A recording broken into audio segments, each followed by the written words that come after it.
देखिए, स्टूडेंट आज की डेट में जो अधूरी जानकारी साइबर अपराध की जो स्टूडेंट्स को है, उसके रहते ही ये जो है ये चीज़ें हो रही हैं। बच्चा ये सोचता है कि कोई भी इंस्टा अकाउंट या ऐसा कोई सोशल मीडिया पे अकाउंट फेक बना के अपने टीचर्स या किसी और अपने कोलीग के साथ किसी भी तरह की अभद्रता का बर्ताव वो सोशल मीडिया पे करे और वो पता ना लगे। तो ये साफ-साफ जो ये मामला था, इसमें भी बच्चों ने यही सोचा था, 3 बच्चे थे। उन्होंने जैसे इंस्टा का फेस अकाउंट बनाया और अपने प्रिंसिपल और टीचर्स के बारे में अभद्र शब्द लिखे, कुछ फ़ोटोग्राफ्स अपलोड की और जैसे ही मामला हमने एसपी साहब के सामने रखा था, तो तुरंत एक्शन लेते हुए साइबर टीम हरकत में आई थी और बच्चों को ट्रेस किया गया था कि कहाँ से, किस आईडी से, किस फ़ोन से, किस इंटरनेट का इस्तेमाल करके, किस वाईफ़ाई का इस्तेमाल करके ये क्राइम हुआ है। तो वो तीनों बच्चों को पकड़ लिया गया था, उनका एफआईआर लॉन्च कर दी गई थी, उनके अभिभावकों को भी बुला लिया गया था। तो ये सारा मामला था और आगे भी हमने एसपी साहब से बात की है कि हम हरियाणा प्रोग्रेसिव स्कूल एसोसिएशन और पुलिस के बैनर तले एक अवेयरनेस अभियान भी चलाएँगे क्योंकि प्रिंसिपल स्टाफ को के लिए हम साइबर नॉलेज से लेके कुछ सेमिनार करवाएँगे और हम ये भी कोशिश करेंगे स्कूलों में हो ताकि पेरेंट्स भी इसमें हिस्सा ले सकें और आज की डेट में पेरेंट्स को इसके लिए अवेयर होना बहुत ज़रूरी है।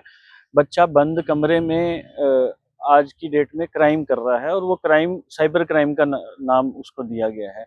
हम सोचते हैं कि हमारा बच्चा घर के अंदर है और वो सेफ है और वो बाहर किसी ऐसे आपराधिक तत्वों के साथ नहीं मिल रहा, कहीं वो उसकी उठना-बैठना ऐसे लोगों के साथ नहीं है, मगर जो उसके पास फ़ोन है उसके हाथ में, उसका भी पेरेंट्स को ध्यान रखना पड़ेगा कि उस फ़ोन के की वजह से भी जो फ़ोन को का यूज़ करके भी जो अपराध वो कर रहा है, जिसके बारे में वो अनजान है और अभिभावक भी अनजान है। तो उसकी कहीं न कहीं उनको नॉलेज रखनी होगी ताकि ये अपराध जो उनसे हैं, जो बच्चे बिना ज्ञान के ये चीज़ें कर रहे हैं, वो ना कर पाएँ और उनका आगे भविष्य ना खराब हो। कुछ बच्चों ने टीचर्स की कुछ फर्जी आईडी बना के स्कूल की फर्जी आईडी बना के टीचर्स की कुछ संवेदनशील फोटोएं वायरल की थी।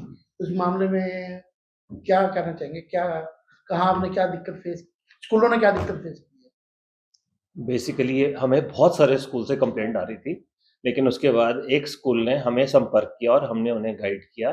बेसिकली उस स्कूल में एक फर्जी इंस्टाग्राम आईडी बना उस स्कूल के नाम पे और बहुत सारी ऑब्जेक्शनेबल टीचर्स की तस्वीरें और बहुत गंदी भाषा, अभद्र भाषा का प्रयोग किया गया। उसके बाद वो आईडी बंद हो गया। उस बच्चे ने वो आईडी की सारी लिंक्स टीचर्स को भी भेजे और अपने क्लास के बच्चों को भी भेजे।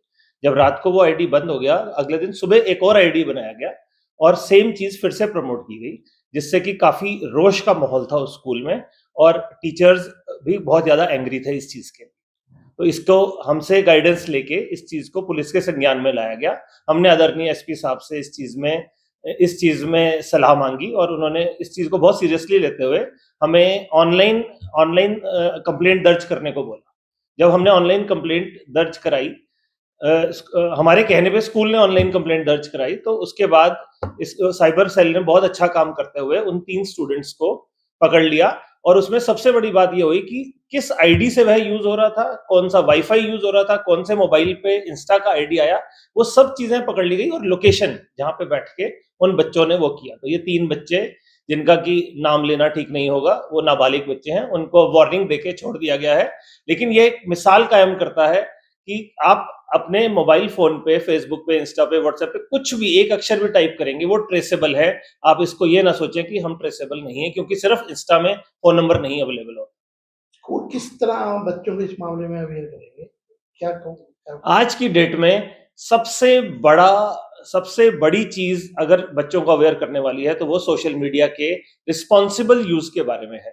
अगर हम ये अवेयर नहीं करेंगे तो ये वारदातें, ये घटनाएं बहुत ज्यादा बढ़ती जाएंगी, जो कि अभी भी बहुत ज्यादा बढ़ चुकी हैं। सिर्फ सिर्फ एक ही इंप्रेशन की वजह से कि बच्चा सोचता है कि मुझे पता ही नहीं लगने दूंगा मैं इस बात का कि मैंने बनाई है और मैं अपना रोष प्रकट कर लूं। उस स्कूल से उन 3 बच्चे जो पकड़े गए, 2 बच्चों को ऑलरेडी निकाला जा चुका था स्कूल ने, उसी का वह रोष व्यक्त कर रहे थे। और जो टीचर सबसे स्ट्रिक्ट थे और जिन टीचर्स ने सबसे ज्यादा मार्गदर्शन करने की कोशिश करी, उन्हीं के प्रति उन्होंने अपना रोष व्यक्त किया। सर, स्कूल कैसे एजुकेट करेंगे कि बच्चों को ये बताया जाए कि ये ट्रेसेबल है, इसके लिए कोई स्कूल या एसोसिएशन कोई मुहिम चलाएगा? इसी इसी वक्तव्य को देखते हुए प्लस और 6-8-7 कंप्लेंटों को देखते हुए एचपीएससी जो हमारी बॉडी है, हरियाणा प्रोग्रेसिव स्कूल पॉलिसी, उसने हमने एक बीड़ा उठाया है कि हम इसको हर पेरेंट तक और हर स्कूल तक पहुंचाएंगे कि इसको कैसे डील करना है और इसको कैसे ट्रेन करना है और बच्चे को कैसे बताना है कि इस चीज के बारे में क्या करना है। इसके 2 पार्ट होंगे। एक तो पेरेंट को ट्रेन करना कि पेरेंट 1 मिनट में आके ये बोल देता है कि हमें तो पता ही नहीं जी इंस्टाग्राम में है, हमें तो चलाना आता ही नहीं, इतनी बड़ी रॉकेट साइंस नहीं है। अगर आपने अपने बच्चे को पैदा किया है तो उसकी परवरिश करने में आपको इंस्टा और सोशल मीडिया का यूज सीखना पड़ेगा। अगर बच्चे को आपने फोन दिया है तो इस चीज के लिए हम जागरूक करेंगे। हमने पुलिस महकमे से भी इसकी हेल्प मांगी है। इसमें पहले टीचर्स को ट्रेन किया जाएगा, स्कूलों के सेमिनार्स कराए जाएंगे, वो टीचर्स इन टर्न आगे पेरेंट्स को ट्रेन करेंगे और हम इस चीज को एक जागरूक समाज बनाना चाहते हैं सोशल मीडिया के। एक स्कूल में भी एक पर्चा दर्ज हुआ है, कुछ स्कूल के बच्चों ने टीचर्स की कुछ फर्जी सोशल मीडिया अकाउंट बना के टीचर्स की जो है फोटो वायरल की थी सर। आपने इसमें पूरा इन्वेस्टिगेट किया था, तो क्या मामला है, क्या संदेश देना चाहिए? कि देखिए, इसमें स्कूल का नाम ना लिए हुए मैं ये बताना चाहूँगा कि हमारे सामने ये मामला सामने आया था कि स्कूल के जो टीचर्स हैं, जो लेडी टीचर्स हैं, प्रिंसिपल्स हैं, उनके नाम से एक फेक आईडीज़ बना के कुछ ऐसी सोशल मीडिया में प्रोफाइल बनी है जिन पे उनके बारे में अश्लील कमेंट किए गए और इन जो सोशल मीडिया प्रोफाइल्स को है स्कूल के बच्चों में और उनके जो ग्रुपों में है उनके अंदर शेयर किया गया।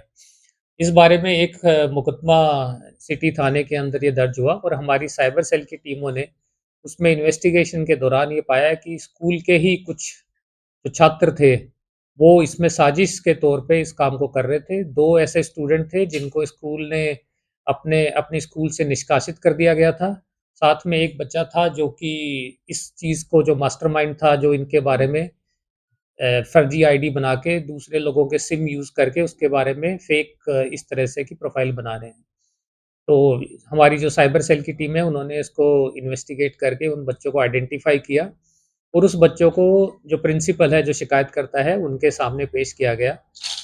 स्कूल के जो संचालक हैं और स्कूल के जो प्रिंसिपल्स हैं, उन लोगों ने इस बारे के अंदर बच्चों के साथ बातचीत की है, काउंसिल की है। हमारी तरफ से सभी अभिभावकों और बच्चों को ये निर्देश है, ये संदेश है कि आप जो भी ऑनलाइन कुछ भी एक्टिविटी करते हैं, आपका जो सोशल मीडिया पे जो एक्टिविटीज़ है, वो एक रिस्पॉन्सिबल तरीके से आप इसको यूज़ करें। ये एक पब्लिक प्लेटफ़ॉर्म है, इस पे कभी भी किसी के बारे में भी गलत कमेंट करना, अश्लील कमेंट करना या किसी के ऊपर किसी प्रकार का लांछन लगाना, यह एक दंडनीय अपराध है और ये आप श्योर रहिए कि जो भी आपकी एक्टिविटी ऑनलाइन एक्टिविटी होती है, उसको ट्रैक करना बिल्कुल पॉसिबल है। हमारी जो पुलिस की टीमें हैं और साइबर सेल है, वो बहुत सक्षम है। आप किसी भी प्रकार से आप अपनी आइडेंटिटी को हाइड करने की कोशिश भी करें, फिर भी उनको पहचानना बिल्कुल संभव है। तो मैं आपके माध्यम से ये फिर से अपील करने चाहता हूँ अभिभावकों और बच्चों को कि इस तरह के इर्रेस्पॉन्सिबल जो बिहेवियर है सोशल मीडिया पे या फिर ऑनलाइन है और इंटरनेट पे, उनसे बिल्कुल बचें और इस तरह की प्रवृत्तियों को अपने आप में, अपने आदतों में ना लाएँ। कुछ जो आजकल एक मासूम शर्मा बड़ा ट्रेंडिंग में है और बड़े कारणों से रिलेटेड बच्चे भी उसी तरीके की नकली बॉल, नकली हथियार लेके, डंडे लेके वो लेके कारों में रील्स बनाते हैं। उनको क्या मैसेज देना चाहिए?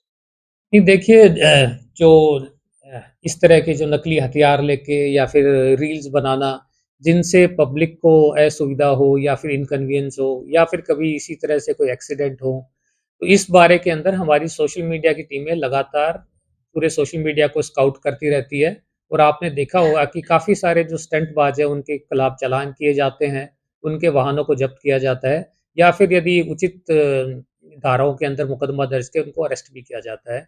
मेरा सभी से संदेश है इस तरह के इर्रेस्पॉन्सिबल बिहेवियर से बचें और बिल्कुल संवेदना से और दूसरे लोगों का ख्याल रखते हुए ही अपनी पब्लिक लाइफ के अंदर या फिर रोड्स के ऊपर अपना ट्रैवल करें। अब कुछ बच्चों के जैसे ये केस स्टडी थी, बच्चों की मानसिकता ये थी कि हम ट्रेस नहीं होंगे, क्योंकि उन्होंने नाम बोल लिया, फ़ोन नंबर एक यूज़ किया, इंटरनेट कहीं जाके यूज़ किया, तो उनको कैसे आप कहेंगे कि भई ट्रेसेबल है? देखिए, मैं आपको ये बताना चाहता हूँ कि जो इंटरनेट पे या फिर सोशल मीडिया पे आप जो भी एक्टिविटी करते हो, उसका हर चीज़ का एक लॉग क्रिएट होता है और जो भी आप एक्टिविटी करते हो, उसको ट्रेस करना बिल्कुल संभव है। हमारी सोशल मीडिया की टीमें, हमारे साइबर पुलिस स्टेशन है, बहुत सक्षम है। इनके पास में हाईली इंटेलिजेंट और टेक्नोलॉजी की सेवी हमारे पुलिस पर्सनल हैं जो कि हाईली ट्रेंड है और किसी भी प्रकार के मामले को सुलझाने में पूरी तरह से सक्षम है। बहुत सारे बच्चे हैं जो अपने आप को स्मार्ट समझते हैं या ओवर स्मार्ट बनने की कोशिश करते हैं, उनको हमारी तरफ से संदेश है। इस मामले के माध्यम से भी ये संदेश है कि कोई भी आप एक्टिविटी करते हो, इस तरह की गलत हरकतें करते हो, उनको ट्रेस करना बिल्कुल संभव है। तो इस तरह की इर्रेस्पॉन्सिबल एक्टिविटी से बिल्कुल बचें।